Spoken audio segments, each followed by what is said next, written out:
Hi friends, അസ്സലാമു അലൈക്കും. Welcome to Allu's vibes. ഇന്ന് നമുക്ക് ബ്രെഡ് കൊണ്ട് പെട്ടെന്ന് തന്നെ ഉണ്ടാക്കാൻ പറ്റിയൊരു അടിപൊളി സ്നാക്കിൻ്റെ റെസിപ്പിയുമായിട്ടാണ് വന്നിട്ടുള്ളത്. അപ്പോൾ ഇതിൻ്റെ പേര് ബ്രെഡ് ഫിംഗേഴ്സ് എന്നാണ്. അപ്പോൾ ഇത് നമുക്ക് എങ്ങനെയാണ് ഉണ്ടാക്കുന്നത് നോക്കാം. ഇതിന് വേണ്ടിയിട്ട് ഞാൻ ഒരു ബൗളിലേക്ക് 1 കപ്പ് കടലമാവ്, പിന്നെ ആവശ്യത്തിന് ഉപ്പ്, നല്ല ജീരകത്തിൻ്റെ പൊടി 1/2 ടീസ്പൂൺ, ഗരം മസാല 1/2 ടീസ്പൂൺ, മല്ലിപ്പൊടി 1 ടീസ്പൂൺ, പിന്നെ മുളക് പൊടി 1 ടീസ്പൂൺ, പിന്നെ ചാറ്റ് മസാല 1/2 ടീസ്പൂൺ, പിന്നെ മഞ്ഞൾപ്പൊടി 1/4 ടീസ്പൂൺ, പിന്നെ ഇഞ്ചി വെളുത്തുള്ളി പേസ്റ്റ് 1 ടീസ്പൂൺ, പിന്നെ 1 കപ്പ് വെള്ളം കൂടി ചേർത്തിട്ട് നന്നായിട്ടൊന്ന് മിക്സ് ചെയ്ത് കൊടുക്കുക. നല്ലൊരു സ്മൂത്തി കൺസിസ്റ്റൻസി ആവുന്നത് വരെ നന്നായിട്ടൊന്ന് മിക്സ് ചെയ്ത് കൊടുക്കുക.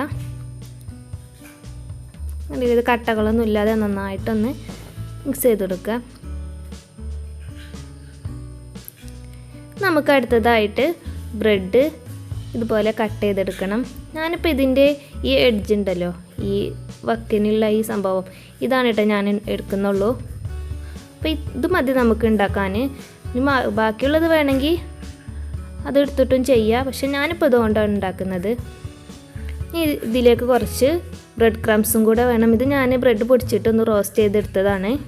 നമുക്ക് ഇത് ഈ മാവിൽ മുക്കിയിട്ട് ഈ ബ്രെഡ് ക്രംസിൽ ഒന്ന് കോട്ട് ചെയ്യണം.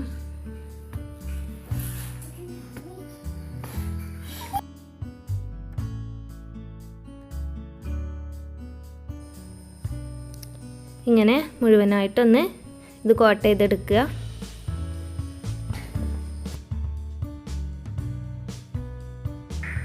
അങ്ങനെ ഇത് ഞാൻ മുഴുവനായിട്ടൊന്ന് മാവിൽ മുക്കി ബ്രെഡ് ക്രംസിലൊന്ന് കോട്ട് ചെയ്തിട്ടുണ്ട്. നമുക്ക് ഫ്രൈ ചെയ്തെടുക്കണം. അതിന് വേണ്ടിയിട്ട് ഞാനൊരു പാൻ അടുപ്പത്ത് വെച്ചിട്ടുണ്ട്. അതിലേക്ക് ഫ്രൈ ചെയ്യാൻ ആവശ്യമായിട്ടുള്ള ഓയിൽ ഒഴിച്ച് കൊടുക്കുക.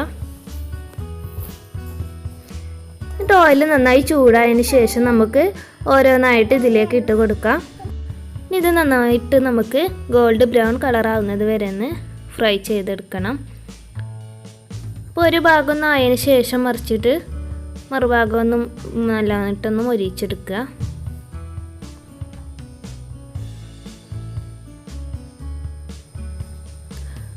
അപ്പോൾ ഇത് നമുക്ക് ചായക്കൊക്കെ കഴിക്കാൻ പറ്റിയ നല്ലൊരു അടിപൊളി സ്നാക്കാണ് കേട്ടോ.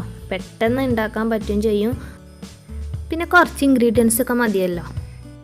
1-2 ഇൻഗ്രീഡിയൻസ് ഇല്ലെങ്കിലും കുഴപ്പമില്ല, അത് വെച്ചിട്ട് ഉണ്ടാക്കിയാലും മതി. അപ്പോൾ ടേസ്റ്റിൽ ചെറിയ ചെറിയ മാറ്റങ്ങൾ വരുന്നേ ഉള്ളൂ.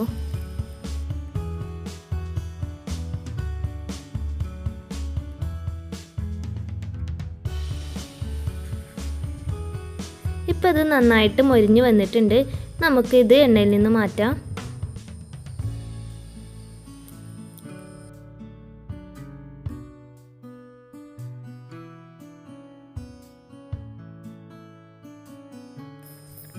നമുക്ക് ബാക്കിയുള്ളതും ഇതുപോലെ ചെയ്തെടുക്കണം.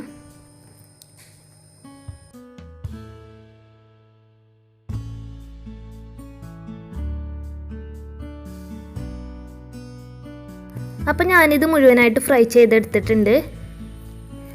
അപ്പോൾ ഇത് നല്ലൊരു ടേസ്റ്റി ആയിട്ടുള്ള ഒരു സ്നാക്കാണ് കേട്ടോ. അപ്പോൾ സിമ്പിളാണ് ഉണ്ടാക്കാനും, കുറച്ച് ഇൻഗ്രീഡിയൻസൊക്കെ മതിയല്ലോ. അപ്പോൾ എല്ലാവരും ഒന്ന് ട്രൈ ചെയ്ത് നോക്കൂ. കുട്ടികൾക്കും എല്ലാവർക്കും ഇഷ്ടപ്പെടുന്ന നല്ലൊരു സ്നാക്കാണ് കേട്ടോ ഇത്.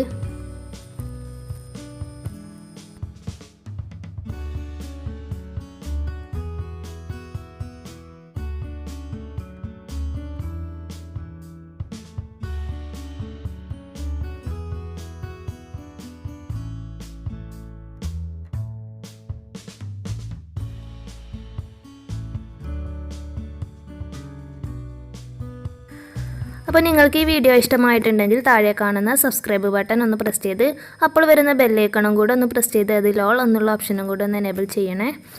Thanks for watching.